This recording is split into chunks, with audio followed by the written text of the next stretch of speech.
Hey guys, Still Gaming here with yet another video. On today's video, I'm going to be talking about the Hogwarts Legacy regarding exclusives coming to the PlayStation 5. Hogwarts is just over the horizon, and with all the news that we're hearing about the upcoming Wizarding game, needless to say, the hype is immense. But there are some specifics about the exclusives coming to Hogwarts Legacy, especially on the PlayStation 5.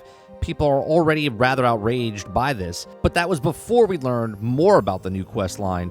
To begin with, let me mention that we were aware that PlayStation 5 would receive exclusive material, and with that in mind, there will be undoubtedly be a debate among the communities of other platforms about whether or not this is a big deal or something that no one should really care about. Now, we'll talk about that and all of the other information that we learned about by the Haunted Hogsmeade quest, which, if you didn't already know, will enable players to open up their very own shop in Hogsmeade. Now, before I get to that, if you like these type of videos, please make sure you share, like, and subscribe.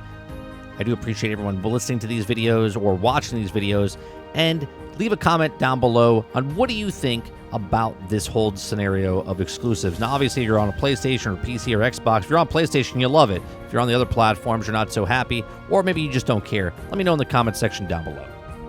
Let's start off by going over some of the specifics of the businesses and the Eerie Hogsmeade quest. Now, the Haunted Hogsmeade shop is the official name for the store that PlayStation players will find on their journey through Hogwarts Legacy. It is a store where not everything is as it seems. To be an aspiring wizard or witch in the magical world, Cassandra Mason owns that said store and is very keen on selling it to you, the player, and not just to anyone else. As I mentioned before, the quest line will be available on the PlayStation and will reward you with your own shop in Hogsmeade. While that may be something for us players to discover, to learn, and truth about what is happening within the shop, we will come to own the shop itself and nothing particularly special when it comes to looks or anything like that. It's an old, run-down establishment that is needed in the old TLC, extensively investigating into why Madame Manson is so eager to sell it. You will receive an exclusive shopkeeper cosmetic set that looks incredibly gorgeous and really demonstrates that you understand what it takes to own your own business while still a student at Hogwarts. Now, which brings us to the next aspect of this exclusivity. As a PlayStation owner, you can access Felix Lacey's potion recipe if you pre-order on the PlayStation 4 or PlayStation 5 version of Hogwarts Legacy. For those of you who aren't exactly up to Harry Potter's lore, Felix Lacey's potion is also known for the liquid luck, which makes whoever consumes it very lucky and unfortunate for the period of time. It decreases their odds. Without the potion, extremely high. Now, it can take into the games into this potion will reveal gear chests on the minimap for one in-game day. So needless to say, this will be your lucky day when exploring Hogwarts and its surrounding areas. While you do receive this recipe for pre-ordering PlayStation 4 and PlayStation 5, that is still exactly what it is. You'll still need to make the most of the potion's lessons and gather the resources and brew the bottles of liquid luck. The resources to brew the bottle of liquid luck that will also be found in the player's room of requirement. I'm not sure if they will increase the rarity level of the content that is in those chests, but I'm guessing the gear's chest will be predetermined regardless of your liquid luck status or not. Now, however, that's not all. It goes in without saying that the PlayStation players are benefiting from the exclusives, as they will also have access to a brand new dungeon, and that currently that only assumed to be exclusive gear for that dungeon. This dungeon is completely extra to the PlayStation version of the game and comes with the Haunted Hogsmeade shop. Now, for which this makes sense, I feel like locking behind the entire quest line could be taking things a little too far, but let's talk about that. This may or may not affect other platforms. Now, PlayStation paid for the marketing rights for Hogwarts Legacy, and that's just the industry practice that happens with a lot of games. The standards are different, they like to be hypocritical or whatnot, but timed exclusives are something that PlayStation does quite often. Both companies do quite often. Now, players on PlayStation will obviously have access to a lot of different items in the world choices that will not be available for the rest of the players based looking solely at what we currently know due to the exclusives only being available on the PlayStation platforms and the fact that it's pretty game-changing exclusive at that. Players of PlayStation will also receive the formula for Liquid Luck, a store where they may sell objects and other things for higher prices, giving them more money to spend and advance in the game. And last but not least, and possibly the biggest, there will be an exclusive dungeon with the chance of exclusive items available just for PlayStation players.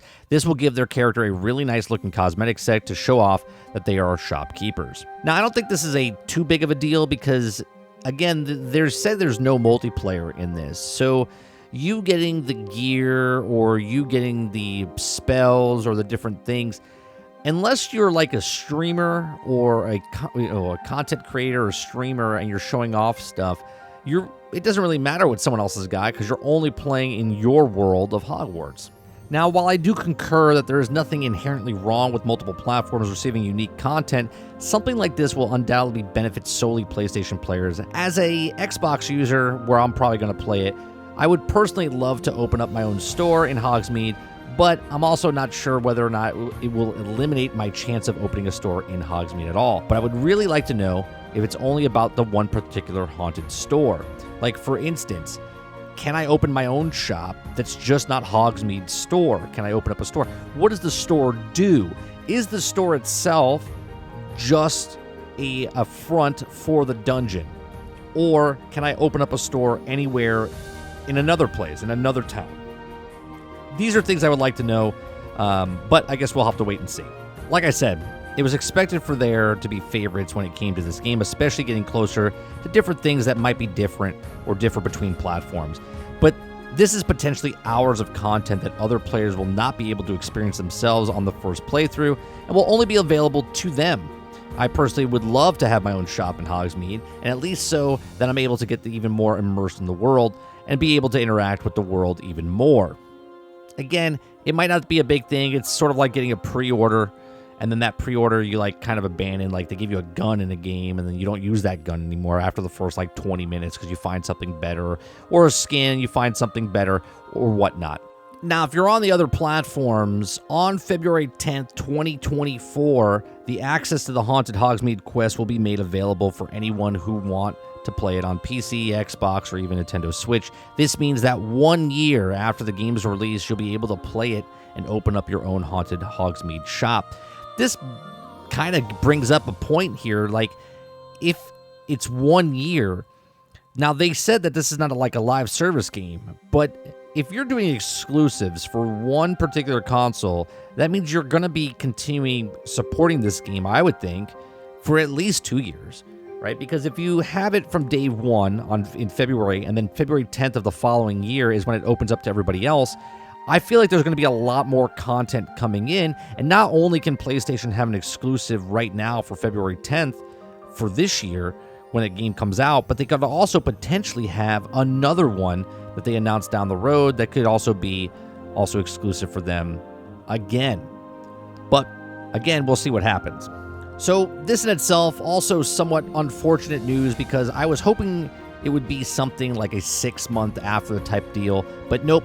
It's going to be 1 year after, so PlayStation was able to retain a 1-year exclusive, which a normal practice, I guess, whenever it comes to PlayStation exclusive stuff, and it just puts a kind of a bad taste in my mouth. Let me know what you think in the comment section down below.